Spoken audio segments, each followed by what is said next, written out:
Hi, this is Pooja with Mom to Mom OB, where real women talk to real doctors about the issues concerning them. Today's video is about complications in childbirth. As part of our childbirth series, I want to go over some of the scarier issues that might happen while you're in labor, and some of the options and interventions that are possible to hopefully alleviate some of the fear. So let's get to it. The most common issue that occurs in labor that women experience is sort of slow progress or an arrest of dilation in the first stage of labor. So we talked a lot about how variable that first stage of labor could be. The process of dilating from 0 to complete. And in particular, the active phase of labor, the part where you're dilating from 6 centimeters to complete. If at any point you sort of slow down in the progress, particularly after your bag of water has broken, we really do want to expedite delivery, at least sort of work towards delivery. And so if you're not contracting regularly any longer, or if you got to 6 centimeters and then stalled out and didn't change for several hours, then that's a time where Pitocin or another medication for augmentation might be offered. Pitocin is the most common. It's what we use in the active phase most often. It's IV. It's able to be titrated so that you can adjust the dose in order to achieve the regular contraction pattern that most often is predictive of adequate power. And again, we talked about the 3 Ps. So anytime there's a problem in labor, you want to identify if it is the power, the contraction force, the passenger, something about the size of the baby or the position of the baby or the movements of the baby during labor, or if it is the pelvis. So the position of the mom could be adjusted to try and make some accommodations for that. So when there are prolonged periods without dilation, we call that an arrest of dilation. And then the intervention would be Pitocin for augmentation.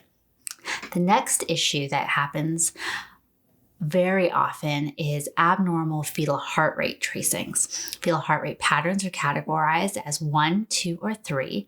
Category 1 is predictive of a baby that has adequate oxygen and blood flow and is well supported during labor. Category 3 is predictive of a baby that's not tolerating labor and needs to be delivered emergently, either by C-section, operative delivery, or if you're pushing and can expedite delivery by pushing the baby out rapidly. That's another option. Now, many babies, the majority of babies during labor have a category 2 strip.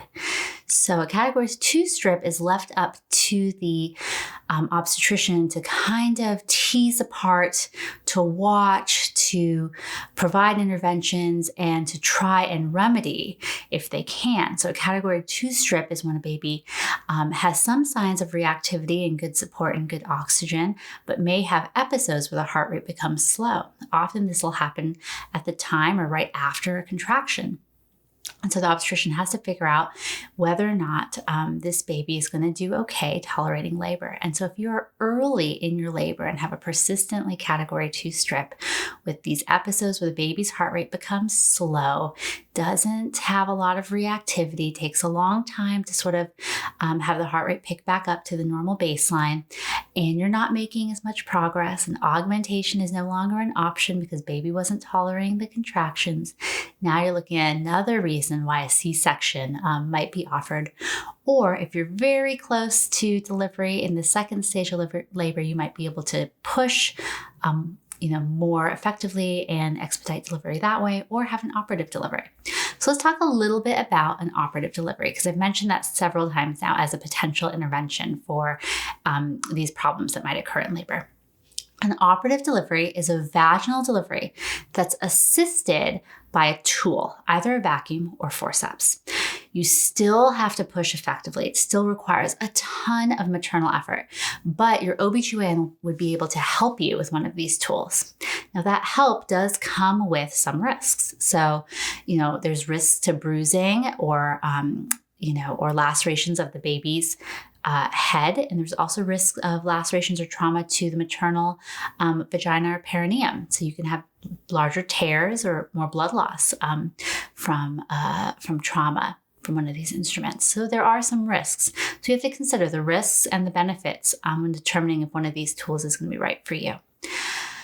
Now, lastly, I want to talk a little bit about issues that could occur in the third stage of labor or even following the delivery of the fetal head.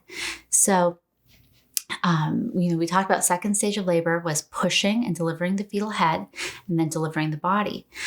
Sometimes there's an issue that occurs after the baby's head delivers where the shoulder, the anterior shoulder that is against the pubic bone becomes lodged up against that pubic bone and is unable to make the movement under the pubic bone for delivery.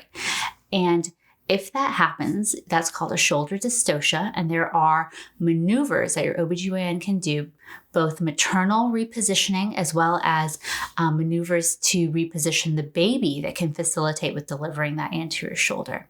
But it is an emergency that does sometimes require going back to the operating room and very rarely actually having an abdominal incision made to assist with that delivery.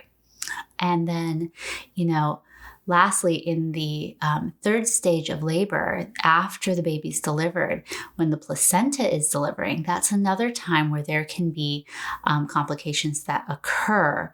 And some of those complications that occur after delivery include postpartum hemorrhage and trauma and repair to the vagina or cervix. So we'll talk about those complications that occur after delivery for our next episode. And if you have any questions about the issues that we discussed today, please leave them below and I'll do my best to get through them and answer them. I'm so happy that you were able to join us today. Thank you so much. We'll see you next time.